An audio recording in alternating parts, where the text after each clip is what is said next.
Man, in all your life, what's the worst job you've ever had? And I'm not going to qualify that. Just what's the worst? Oof. I'll have to think about that. I've had quite a few worst jobs. Tied for last, huh? Subway's up there. The gas station's up there. I'll go with McDonald's because I spent the most number of years there. McDonald's. Yeah, I worked there during my last few years of high school and first few years of college. That may have been my worst job. It's just incredibly demeaning working at a fast food restaurant. I remember I was hired in at minimum wage. I worked there for a year. They didn't give me a raise. And then I had to go up to the manager and ask them for a raise at a certain point. And I was like a pretty hard worker for a McDonald's worker. You know, like I did my job. I showed up on time. I felt like I was a pretty good worker. So I go up to my manager after about a year of being there and say, hey, I really want a raise. I feel like I'm a hard worker. And she's like, all right, I'll give you a raise. And so she knocked me up from, I think what minimum wage was at the time was like $5.15 or $5.25 an hour. She knocked me up to $6 an hour. And like a week or two after, minimum wage was raised to $6 an hour. Wow. And so my raise basically made me like... You got above minimum wage for a week. Yes. Yeah. That was your raise. And then that was your little bonus. And then any little 15, 16-year-old kid who comes in there off the streets is going to make the same thing that I'm making after having been there for a year. It's hard to get a leg up. Yeah. The job that I liked the least that I ever had was as a groundskeeper at a hospital. Oh, wow. And it was just hard work. Yeah. You know, it was just out in the hot sun. Weeding, you know, mowing down into gulches and ditches and cleaning up cigarette butts, just cleaning up hundreds of cigarette butts. The number of cigarettes at hospitals is just remarkable. Well, I mean, people are stressed. You know, and they're sick from smoking. Yeah. So, you know, but I think back to that and when I no longer worked there, I was relieved. However, I worked with some fantastic people. And it was really one of those jobs that made me realize that so much of the quality of a job is the people you work with. You spend so much time with them. And they were such a bunch of good folks. They were funny. They were fun to be around. We had fun together. Just good attitudes. And as much as I didn't like the work, I was rarely in a bad mood at that job because we enjoyed each other's company. And it just goes to show that the people you work with, they're kind of like your second family. I mean, you spend a lot of time with them, you know, and if they're good folks, it can make a job good. So I feel like even the worst job I ever had, I liked the people that I worked with. It wasn't all bad. Yeah, I will say about McDonald's, it felt when you're in that kind of working situation, you really do form a strong bond with the people that you're with. You're all going through that demeaning experience together. You have a ton of people around you. And so even though it was, you know, not a great job, you develop great friendships through that. I mean, the industrial laundromat that I work at now, I'm on the night shift and I'm the only one there. Yeah. So...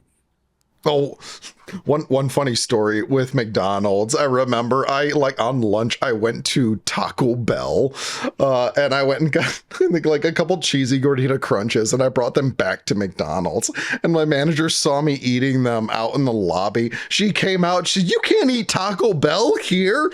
Like, you know, as if me eating Taco Bell at McDonald's is going to alert the other McDonald's customers that Taco Bell exists, you know? Sleeping with the enemy. Yeah, it's like that's like working at Dell and using a MacBook. What is wrong with you? She came out and said this to me, and I actually had to ask her if she was being serious, and she was. So I went back into the grill. I got a couple double cheeseburger wrappers, and I wrapped my Taco Bell in that as I ate it. The plight of the working man.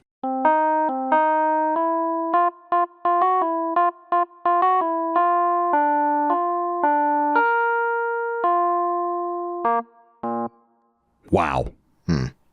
I got 5 words for you. What's that? Count them. The long road home alone. We're back again, back on the show. Another episode. Broadcasting live from Sheboygan. As always, here we are again. It's a beautiful day, somehow, here in Sheboygan. Jimmy, I'm Joey Z, in case you'd forgotten. You're Jimmy. And I'm very happy to be here. I'm so glad to hear it. I'm not unhappy to be here. Let's put it that way. Gosh, I sit here and I have to ask myself, I look at you and I have to ask myself, what are we talking about today? Well, it's a little film, came out in 1990, called Home Alone. It is a Christmas film starring Macaulay Culkin, Joe Pesci, and Daniel Stern, directed by Chris Columbus.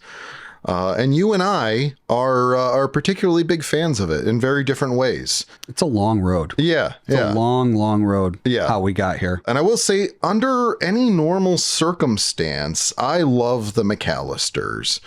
But I feel like today's episode is a little bit about tough love for the McCallisters. It's us giving them tough love. Okay. Yeah. All right. I think so. All right. Putting them through their paces a little bit. Yeah. So I don't know. Let's talk about how the McCallisters interact with working class people. Oh, I love it. Yeah. I love it. There's ample evidence. We've got so many instances. You've got Exhibit A through Exhibit Z. We've got a fake cop. We've got real cops. We've got a pizza boy. We've got a French telephone operator. We've got a telephone repairman. And we have ticketing agents at airports. Indeed. In multiple countries. Yeah. And states. And we have registered jockeys. Yes. Sorry, is that a foul term? I don't know. Is it? I don't know. Is that what you call ticket agents at airports? I don't mean it to be. No, I just mean folks running cash registers at stores, just basic retail. Yeah. We've got that with Kevin. Oh, yeah. Right? He goes up and asks for... We've got generational McCallisters interacting with the working class. Kevin here. Torturing the pizza boy in that scene, giving him a 25-cent tip and then basically firing a gun off to get him off the property. Yeah. There's so much to unpack here. So I do love the McCallisters, and I will say I think the McCallisters are the type of people who would throw away a full drink at a fast food restaurant in the trash. Yes. And without a second thought. Do you know why that's a mistake, right? Well, of course. Yes. It's going to make a huge mess for the custodian who has to come up and change the trash, and they're probably in those paper thin bags too. Yeah. The McCallisters are the kind of people who throw away full drinks into a trash can. I don't know if the McCallisters are the kind of people who, if you pointed it out to them, would they say, okay, maybe I should change my behavior, or whatever. They're paid to clean that stuff up. That's a fine line. Let's weave through this and see where we can place these upper crusters. I feel like they have a bad reputation. There are a lot of people who feel like the McCallisters are just jerks in general, and largely it is because of their interactions with working class people throughout the films. I do feel like most of the egregious instances of them being terrible to working class people are in the sequel. So if you're accounting the way that Tim Curry and the rest of the hotel staff is treated in that movie, then sure, like I'm totally on board. Totally unreasonable. Everything's so amped up out of necessity in the second one. Maybe we can't. So we can't really. Yeah. We're really locked into this world. Let's just talk about the first film. One little aside: Tim Curry, I think, is the unsung hero of the second film. That's all I wanted to say. Okay, I'm done. I thought you were going to say Rob Schneider. You seem like that kind of person. I kind of just felt bad for Rob Schneider. He's like asking for a tip, and Kevin gives him gum, and then he comes back the next day after delivering All right. I thought what you were going to say is the worst instances of it in this film are, and rightfully so, on what we can imagine is one of the worst days of the McCallister family's lives. Yeah, let's give them a little bit of credit. most of the instances in the first film where they're terrible to other people are when they're in crisis mode.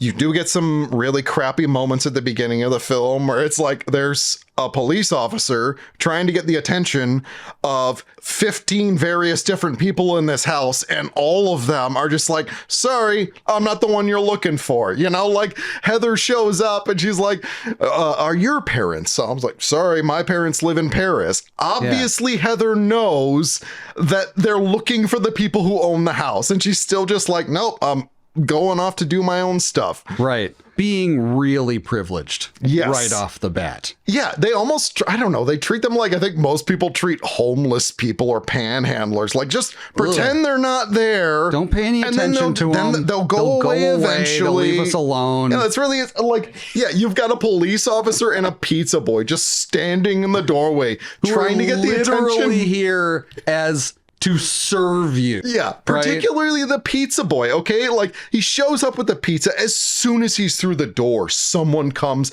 and takes the pizzas from him. Pizza! And then he has to stand there for 15 minutes waiting for payment. I do want to point out, too, okay, this pizza place does this dumbass 30 minutes or it's free to live. Like, what kind of model is that for a pizza company? So it's not unheard of. It's not. I think especially that era, that was really there. That was sort of the selling point, which was, you know, getting delivery pizza is not cheap. How are we going to? We've got to make it convenient for people. People are hungry now. So in order to pay a premium, I not only do I want to order pizza, but I want that pizza to my house ASAP. Was this something that actually existed in the world, or is this a film trope? Because it really does. That's a great question. It does feel like a film trope. I feel like there are just, your losses are exponential when you start just giving your product away for free if it doesn't show up on time. Right. Your margins are already so thin. I mean, your overhead is a lot. Getting back to the pizza boy, this guy's pizza company says 30 minutes or less or it's free. Obviously, this is a job that depends on him getting from one place to another as quickly as he can, and he has to sit in this foyer of this giant mansion for 15 minutes for somebody to show up. To the McCallisters' credit, when Kate finally realizes, oh, the pizza boy still hasn't been paid, she does give him a nice tip. She gives him a nice tip and she apologizes. I'm sorry. This house is just crazy. And I do think that that's what that first sequence of events is trying to indicate, that the house really is just that crazy and not the McCallisters are assholes. Yeah. There's so much urgency. There's never a moment in the film until the very end where Kate isn't operating with urgency. That's true. Even before she's lost one of her kids, she's still holding the whole house together in that opening scene. She's paying for pizza. She's making sure people drink milk. Exactly. She's juggling all these things. Yep. She's packing her kids' suitcases. Right. I mean, her attention is frayed. It's pulled in all these directions. Yep. And then the power goes out.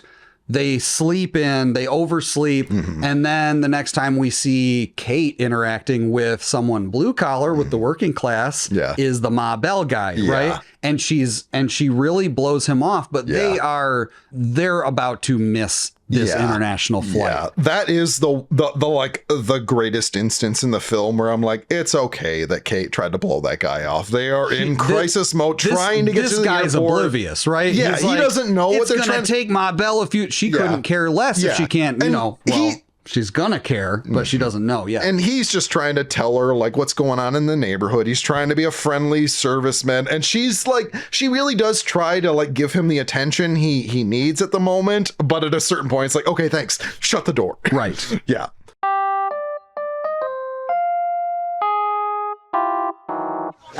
Do you speak English? Parlez anglais? Well, is there, I mean, est-ce qu'il y a un personne qui parle anglais là? Did you get anybody? I'm looking for my son. Do you know where he is? No, I can't find anybody. They're home. They've all gone shopping. Okay, so the McCallisters get to Paris, and Kate is trying to call anybody she can to go and check on Kevin, including the police. And that's where we get the line, yeah, hi, look, where she calls the police department, and if you are ever in crisis and you need the police department to help you, when they pick up the phone, don't say, hi, look. It does seem like I'm getting down to business because I got some important things to talk about, but it's also incredibly dismissive to whoever you're talking to, like Village Police Department, hi, look. Like what a shitty way to greet someone. But while Kate is dealing with the police, Peter has gone up to the ticketing desk and he's basically just trying to get a flight back to Chicago. And I love this sequence. So first of all, the ticketing agent in the Paris airport is Hope Davis. It's a cameo. Well, it's not really a cameo because I think she was early on in her career. It was just, like an early career role. Do you know Hope Davis? No. No, okay. Well, she's an actress. She's in things. So Peter goes up to the ticketing desk and is basically like, I can't believe that you can't just bump somebody from their flight. You can't just bump somebody or ask somebody. Can't you drag somebody's ass up here and explain to them that my kid's really important and they just need to give me their ticket?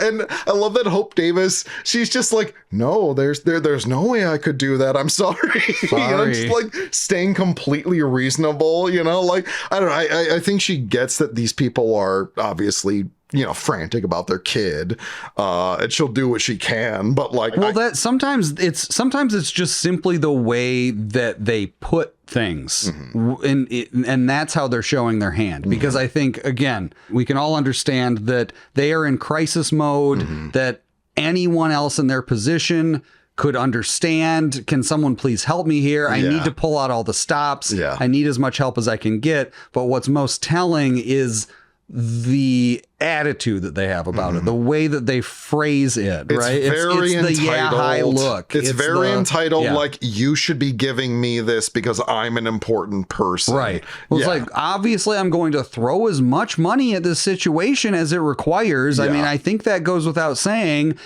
Do it, right? Why can't I buy my way out of this problem? Yeah, and I love this too when Kate gets to Scranton, and again, giving her credit, she has been up for 2 or 3 days. She has not slept, and she's frantic about her son having been left home alone. And so, she's at her wit's end. But I love when she goes to buy a ticket and the ticketing agent just says everything's full. And she's like, everything's full. Like she just can't believe, this guy's just not working hard enough to find her what she needs. And then he just says, well, it is Christmas Eve, which is an incredibly reasonable thing to say. Lots of people are traveling. Yeah. And then he says, if there was anything I could do, she says, do it. Do anything. I can get you a hotel. And then she just rolls her eyes at him like, why would you suggest that, you piece of shit? So let me ask you this. Gus Polinski overhears what's going on. He inserts himself into the situation. Yeah. And then ultimately he provides the solution, as imperfect as it may be, as it may have even seemed 24 hours ago, that she is relieved to finally have, right? Yeah. Would you consider Gus Polinski working class? I think I do, actually. I think obviously Kate is upset. He's a parent. She's a parent. They both understand how urgent the situation is. But I feel like Gus inserts himself into the situation not to make things better for Kate, but to make things better for the ticketing agent, because Kate just isn't going to go away. And he thinks he can do something to solve her problem, and that will help this ticketing agent out, who's like doing his best at the busiest time of the year at an airport. He's like working a ticketing desk on Christmas Eve. Every flight is full, and this person just refuses to accept. I mean, I think that's one thing that frustrates me about the McCallisters in general, is that they just always take their anger out on working class people who just explain to them how they're being inconvenienced by reality. What about the cops at the Village Police Department? That one, I don't know. It's similar to the telephone pole, the guy who's fixing the electricity. I think one of the jokes that John Hughes was trying to make in this is just that when you just have this like script, you know, when you turn people into basically automated messages that are just supposed to give people these options. Yeah. Then they miss what's being told to them. You know, Kate calls the village police department just trying. Well, they are. I mean, Larry Hankin's character in particular is incredulous. Yes. They really are not meeting at all on the sense of urgency, right? He goes, you want us to have a police officer go to your house just to check on him. Like, it's the most preposterous thing he's ever heard. I think it feels preposterous to him because this does feel like something you would call a relative or a friend. And maybe he doesn't realize. And he is crisis intervention. Yeah. Right? Like I'm supposed to be dealing with kids who have been poisoned or like assaulted by people or whatever. And you want me to send a cop to your house in Winnetka just to make sure he's okay in this giant house that's full of food. You know, like, you get the same thing from Rose too, actually, when she calls. Hyper on too. Yeah, village police department, and then Kate tries to explain what it is, and immediately Rose is like, okay, this is the department that this call is supposed to go to. And she starts transferring her, and Kate's like, no, it's not a family crisis. Like, this is the person I should have been talking to all along. I didn't need to go to family crisis. And then when Larry Hankin sends her back, it's just like, well, you just wasted 10 minutes of my time while I'm freaking out about my kid being home alone, and I could have just told you 2 more sentences and you would have given me what I wanted. Okay, well, meanwhile, there's the other one where the other phone call where Peter is on the phone with entity unknown in Paris. It's an operator in Paris. Right. To what end? Yeah. I mean, I love to, like, the operator doesn't speak English and he just keeps berating her for speaking French at him. Right. And then he ends the conversation. I am looking for my son. Do you know where he is? Like, what kind of question is that? You're asking, you know where your son is. Yes. What kind of question? And Peter, I think, really, on one hand, he seems like the less flappable of the McCallister parents, right? I mean, Kate's the one who's being painted as hyper. I think Peter's trying to have a good time in Paris. Yeah, but I think this is where Peter's frustration really shines through. And I think from a sense of entitlement, I think it's sort of different flavors. Yeah. I think that Kate is the type who in modern parlance, someone would paint as a Karen. Yeah. But Peter is more on the surface level, superficially more like easygoing. Yeah. If everything's going his way, he'd kind of be like buddy with the guy at the hardware store. Hey, you know, how you doing? Have a good one. Yeah. But as soon as something goes wrong, it's like right under the surface there. I feel like he's the one who kind of flips out a little bit more. He's frustrated. He lacks the tools and he's just like, just make it work. Yes. And I feel like you see the dirtier side, like the less admirable side of Peter in these moments. Yeah. Yeah. When they get to crisis mode, it does feel like Peter reaches lower lows than Kate does, especially considering what the two are up against. Kate is in a much more uncomfortable situation, sleeping at the airport, driving from Scranton to Chicago in a budget van, and then just hanging out at the Scranton airport like she is, and begging for plane tickets, basically. Right. You know, like she begs for plane tickets in Paris. Ingratiating herself. You would assume the same thing probably happened in Dallas to get her to Scranton. Otherwise, she would have just ended up in Chicago.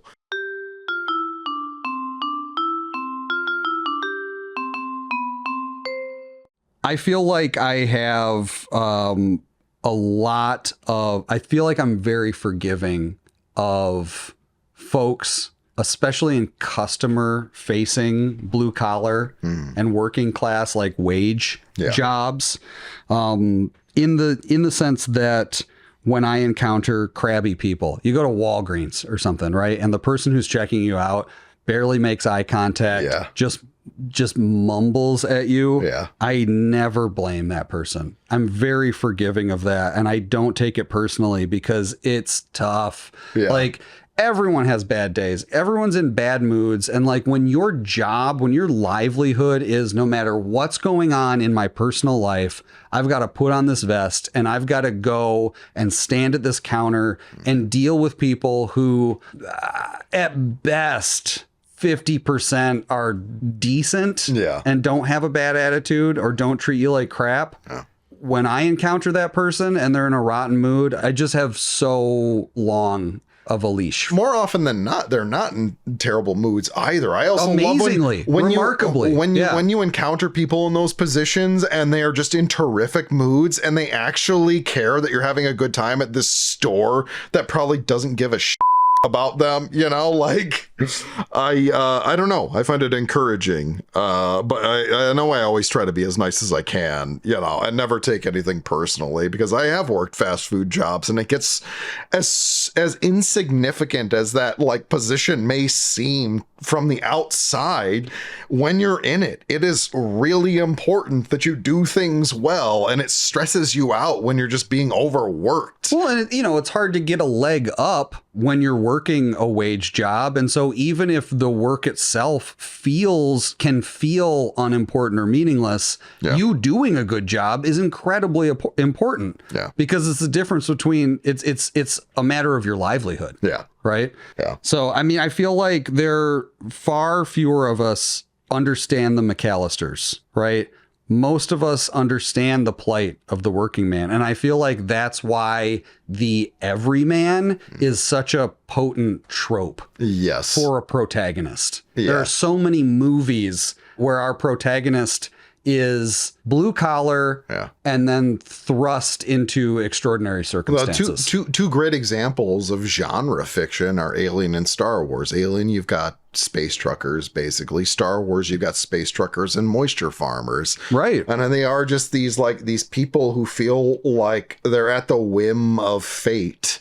You know, they have no control over their lives. They just have this one thing they're good at, and that's how they spend their time. You know, that's how they found a way to make a living and stay fed. It doesn't feel like it's something that they wanted to do, particularly like, I don't know, I guess Star Wars is a great example of that. Luke obviously did not want to be a moisture farmer. Right. That's sort of the point of that story, is that he doesn't want to be that, and he's got to go find a greater to escape. Yeah, he's being asked to stay one more season. You know, for the good of the farm. His family needs him. Yeah, and then you've got like the flip side of the coin, which is Alien, where they're these blue-collar space truckers, where a company specifically states in their mission that the crew is expendable. I feel like even though this movie takes place in the middle of space, in some weird circumstance that could probably never happen, I can relate to those people because I know what it's like to work for a corporation that doesn't care about me and would consider me expendable if it would increase the share price for one quarter. Right. Beyond those two, what are some of your other favorite films, if you can conjure them, where our protagonist or our protagonists are working class? And I feel like a lot of times that it's more than just that factors into their entire, into their character. Yeah. It factors into their motivations. Die Hard comes to mind. Yeah. For me, John McClane, he's a cop. You think of cops as like blue collar workers. I do. Like I do. Yeah. It's not the same, perhaps, as like a factory worker. I think, or something. I think, but at least they have they've got a good union. They've got their brotherhood. Yeah. And there's also, I think, like an esteem culturally that comes with the badge, especially in a movie, right? Where it's like, well, he's not a truck driver, though. There's an example of Big Trouble in Little China. Oh, yeah. He's a good one. Blue collar. He's got his own rig, but he's blue collar. I think the difference between most blue collars and cops is that being a cop comes with some level of authority. That's true. And you don't. That's true. And there's a level of respect that comes from a good swath of the community because you have that level of authority. Yeah. When you're a blue collar worker working a factory line or a space trucker, that's a great point. You don't get that sense of dignity that you do from. And then that's not to say that cops don't deal with stuff all the time, but like there's at least, I don't know, some silver lining to the role. Well, okay, so what about and there's a million examples of it, but what about like Rambo, First Blood?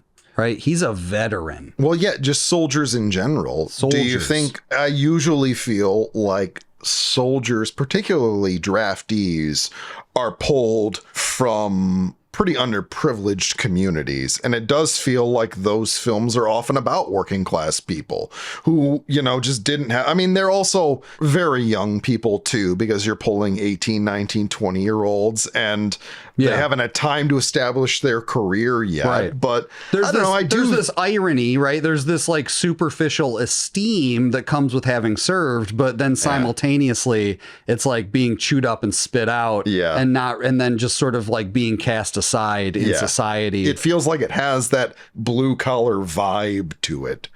Even if you do come from a background of privilege. Well, I mean, or we were talking about the Deer Hunter recently, you know, they're all back from where they're working at like a steel mill or something, right? Yeah. You know, so there's sort of like this blue collar pipeline. It's like I went and served my country. I was a soldier of war, and now I'm back with all these bad experiences and memories, and now I'm just back working at the steel mill. It's also Vietnam, and so you've got these soldiers who are drafted into this war with memories of the glory that came with World War II. And when it came to Korea and Vietnam, it just wasn't the same thing. In Roadhouse, the Patrick Swayze, he's a bouncer. Yeah. So that's pretty blue collar.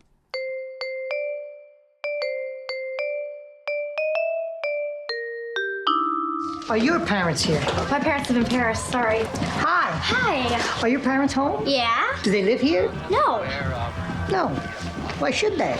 All kids, no parents. Probably a fancy orphanage. So on this topic, I feel like we would be remiss if we didn't talk about how Kevin is a product of his environment. Yeah. We also get a handful of situations, right? We get some insight into how Kevin and we know he's a precocious kid. Yeah. He has his own personality, but I feel like we can get some insight into how he's been raised by looking at his instincts with the working class, because we get a handful of instances of that as well. Our first instance is his interaction with the pizza boy. Actually, it was a couple interactions with Pizza Boy, one of which is, how come you didn't bring me more cheese pizza? That's right. Yeah. That's right. And then the next one is when he orders his own cheese pizza. This is before Kevin has freaked out. It's before it's all hit him. He's still really enjoying having the house to himself. Yeah. He's prepping the Angels with Filthy Souls prank. Yeah.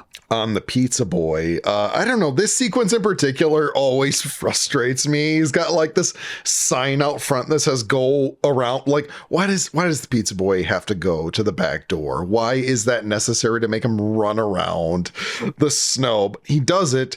And then he just plays a prank on him and makes the pizza boy a vicious prank. It really is. The pizza boy buys it hook, line, and sinker. He believes that somebody who's been firing a Tommy gun at him because he said cheapskate after he was given a 25-cent tip. You have to pay for your pizza, sir. He's been to this house before. He's seen the entire family. Who does he think this gangster is who's talking to him? I also love to imagine him returning back. Okay, so he's been shot at and he's just like driving his car as fast as he can out of the neighborhood. He gets back to the pizza place. What does he tell his manager? Like, oh, I delivered to Winnetka and I was shot at again because I like what?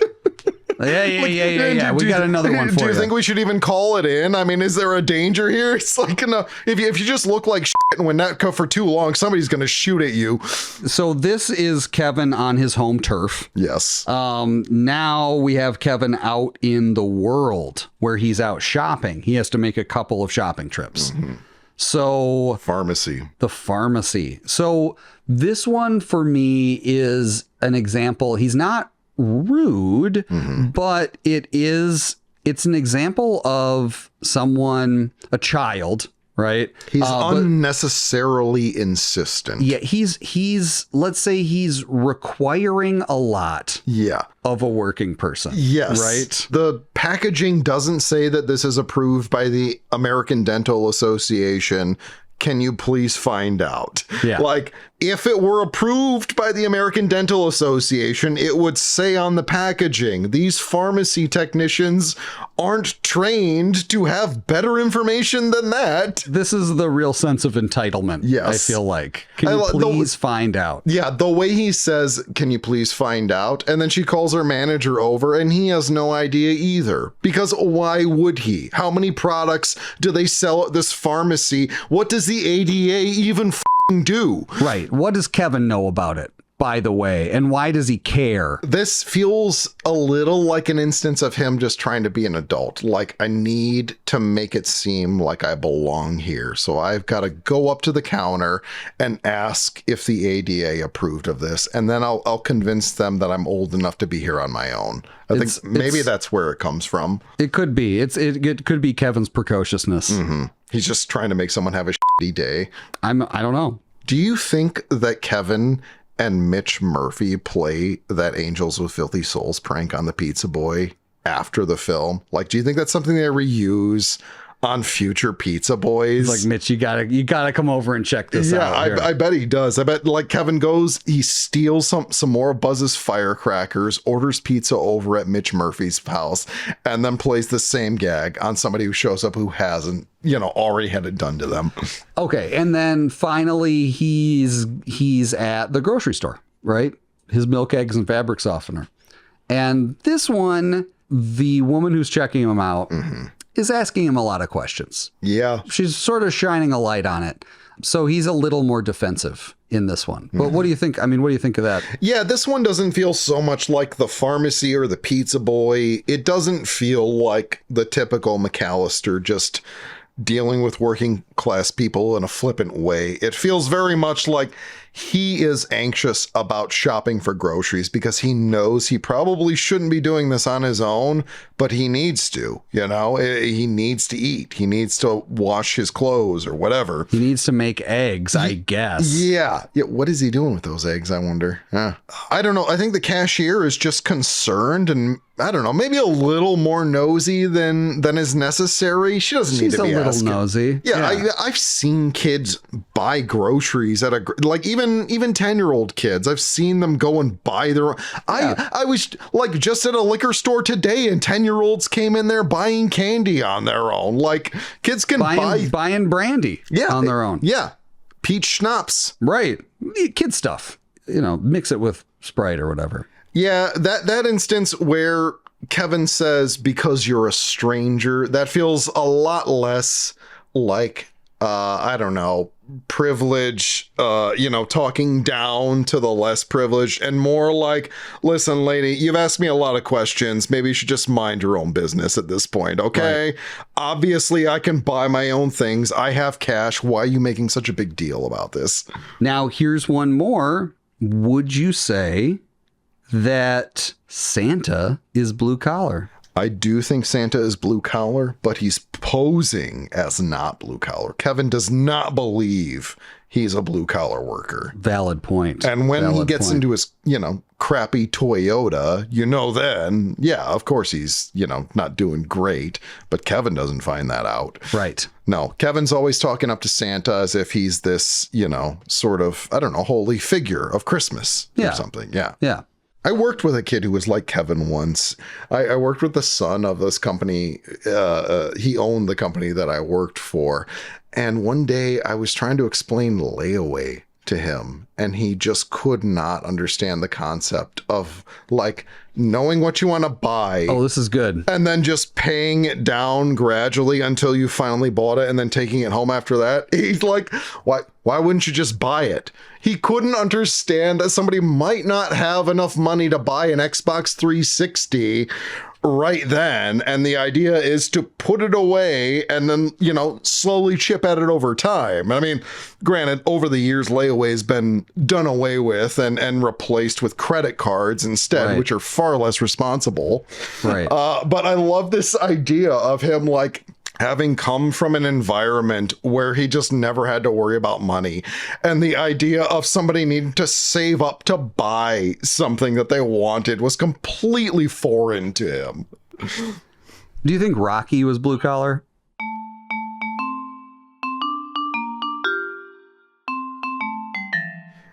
So the McCallisters, going back to our original question, the McCallisters throw away full drinks at fast food restaurants.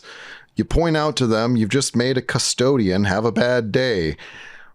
Where do you think the McCallisters land on that? Are they, oh, well, from now on, I'll dump the full drink out at the fountain thing and then throw the empty cup away in the trash?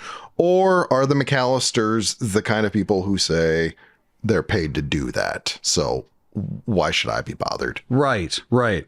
Okay, well, I think I have two answers to that. One is, I think the McCallisters are not a monolith. Mm-hmm. I think Buzz would definitely say, what does he get paid to do? Yeah. If not that, why, I actually think Peter is in the same camp. I think Peter would Peter would definitely be the kind of guy who says, well, he's paid to do that. Guy needs a job. Care. I don't want to get laid off. I don't feel that way about Kate, though. I think if you told that to Kate would say, oh, yeah, that's kind of a shitty thing to do to a custodian. I'll try to do something differently. Well, maybe a better question is, are the McCallisters the type of family who don't bus their own table at the fast food restaurant? Did they just leave all of their trash on the tray sitting at their table and bounce because that's somebody else's job? Yeah, I could see that. I also love like the families too who have toddlers who just like spread ketchup on the table like they're finger painting or something, and the parents think like, oh yeah, let me just leave that there,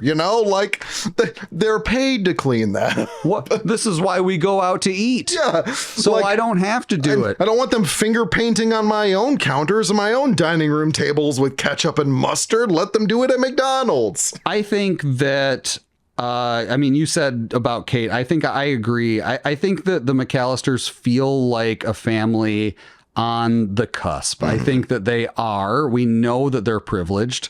We know that they rest on their privilege in many instances. And I think that in many ways, growing up in this really nice house, growing up, with means, for children who are often, before they're fully mature, inherently selfish just by default.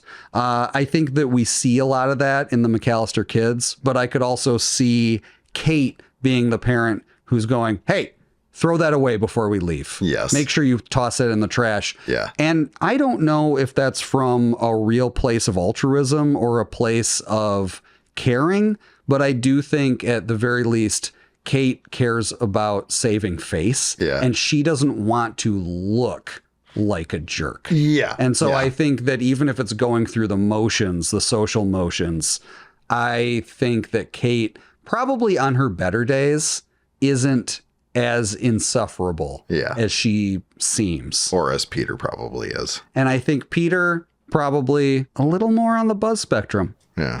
I can't remember. Is Winnetka a gated community? Like literally gates around it? Yeah. Like you need to have a garage door opener to get into it? Yeah, like the whole town. It's a town. Oh, okay. It's a town. Anyone can go there. It's more than a community. It's a whole city. It's a town. Yeah. And I think that could really be their slogan. Winnetka. Not a gated community, but it could be. But watch yourself.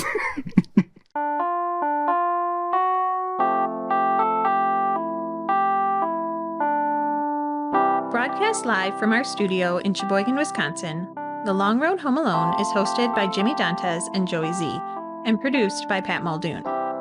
Be sure to tune in next time. Don't forget your reading glasses, and keep the change, you filthy animals.